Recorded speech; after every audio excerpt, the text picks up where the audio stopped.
All right, now, Jay, I look across the table, my man. Yes, You yes. got the inside stuff on WWE Royal Rumble. Absolutely. I'm not going to spend a lot of time on Royal Rumble because I'm excited about the next story. Oh, yeah. The man said this is passe. He's not excited.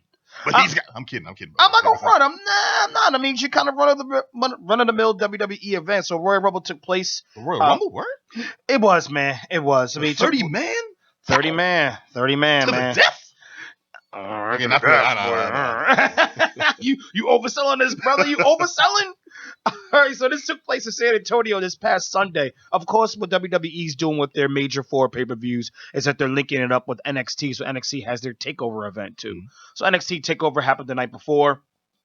In San Antonio as well. Just quick down and dirty with that. I'm not gonna give you the whole thing, but the one thing I do want to highlight is the Authors of Pain was able to scoop up the tag team title, the NXT tag team title from DIY. It's not really surprising at all that they got the tag title. It's just kind of what it is. It was blah, honestly. But the big event was when Bobby Roode captured the NXT title from Shinsuke Nakamura. Well, we all know that at some point Nakamura is going to make his appearance on the WWE main event roster. But it was great to see Bobby Roode just make it happen. Bobby Roode's been a guy who's been in the game for a long time, wrestling the TNA for a long time, and for him to be able to finally capture the gold in NXT. We know he's going to have a little more time in NXT before he gets pulled up to the main event roster, but it was really good for Nakamura to be able to drop the belt to him, to Bobby Roode. And we'll see what happens from there. That's all I want to give y'all for NXT. Let's roll into the Royal Rumble. Yeah, boy. All right, so I'm going to tell you the Royal Rumble match. I'll save that for a minute. Let me talk about the matches. There's one match that I saw some of but didn't get a chance to finish, and it's when Sheamus and Cesaro dropped the belts to the club, to Gallows and Anderson. I'm a little angry about how that went down. It happened during the pre-show. And, hey, I'm sorry, fans. If you're mad at me, so be it. Hit me up on the Geek Down, screaming and yelling. I don't watch the pre-show. My understanding is that if it's on the pre-show and it wasn't on the main card, it tells me the match wasn't worth watching to begin with. What? That's how I look at it. Sir. So, for you to put a tag team title match on the pre-show is a slap in the face. Because how am I going to catch the pre-show? Put that on the regular show. Nah, they're trying to inspire. Not to contradict you, brother, but I feel like this is their way of trying to inspire by doing it differently. Folks actually watch the pre-show so like they can take in the whole pay-per-view. You know what I'm saying? That's like saying, get cats interested, and also that's what they're gonna shuffle out the lesser knowns. You know what I'm saying? To actually get cats to check them out on a more regular basis. Put the lesser knowns on the pre-show is what I suspect, but don't put the tag team title match on the pre-show. That's like saying we're gonna have a 0:15 for a football game happen during the pre-show, and then when 7 o'clock hits for the actual football game to start, there's already a score that happened. It's like, nah, man. When I tune in on this time, I'm expecting certain things to happen at this time. Nah, brother. Don't show me like 5 minutes of a movie 5 minutes early. Like, tell me, you say the joint starts at 7? It starts at 7. No, I don't want to be like, oh, I should have tuned in at 6:30. Then I would have saw the tag team title switch hands. All right, look at this way. Look at this way. No one goes to a boxing title fight and watches the undercard matches. Exactly. No, what I'm saying is, but if you went and suddenly Lennox Lewis comes out of retirement to fight Tommy Hearns, I'm mad that's happening then. Tell Lennox Lewis and Tommy Hearn to wait. Nah, wait till 7 o'clock when the show starts. It gets your ass in that seat earlier, man. They need tickets to sell.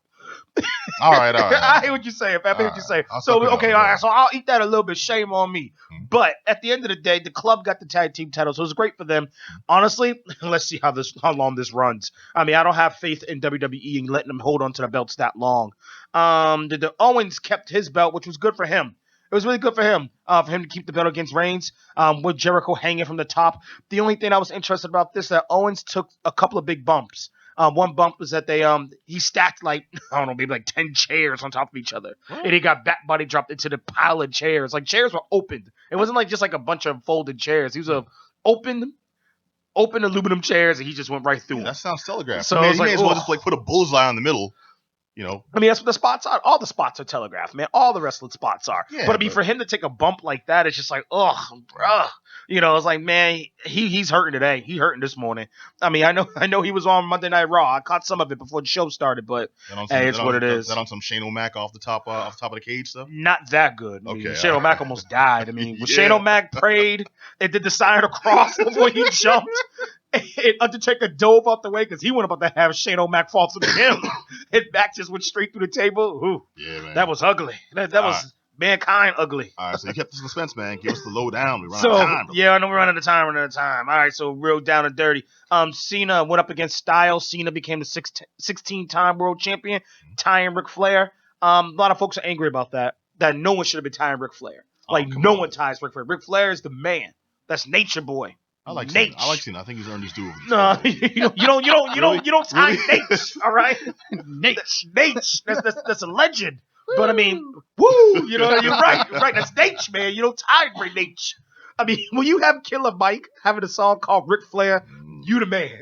But any event, he tied Nate, and it's what it is. I mean, it was all right. When you have Daniel Tosh, parroting Ultimate Warrior, that's when you have, and that's the level of prestige we're talking about here. Pretty much. Go ahead with your name. But so, hey, it's what it is. It was a nice match. It was all right. Mm-hmm. Oh, New Japan threw some shade on it too, which was hilarious because we all know that the best match of I say within the past 10, 15 years was Kenny Omega versus Okada, which was a couple weeks back, and I did a review on it real briefly. But they threw some shade on them on Twitter, saying that Cena and AJ Styles match was nice, but it was nowhere near as good as ours, which was absolutely correct.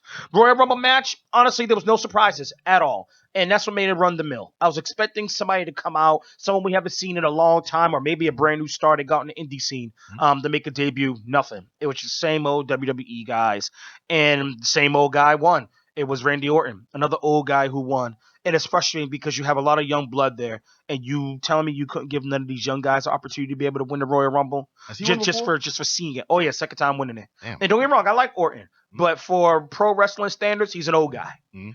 I mean, he started when he was like 20 or something like that. He was the youngest world champion. But I mean, he's still considered an old guy. He's probably like 34, 35. But in pro wrestling years, he's an old dude. Yeah, and for him to get the title, for him to win at WrestleMania, at Royal Rumble, it was blah.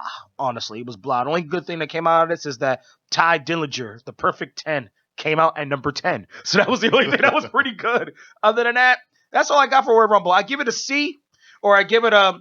You got the network, watch it. It's not really a rush to watch it. You got the network, just check it out. You didn't miss anything real big. But that's really it about the Royal Rumble. I know we got a little bit of time for the next story. Yeah, dang, kind of a bummer.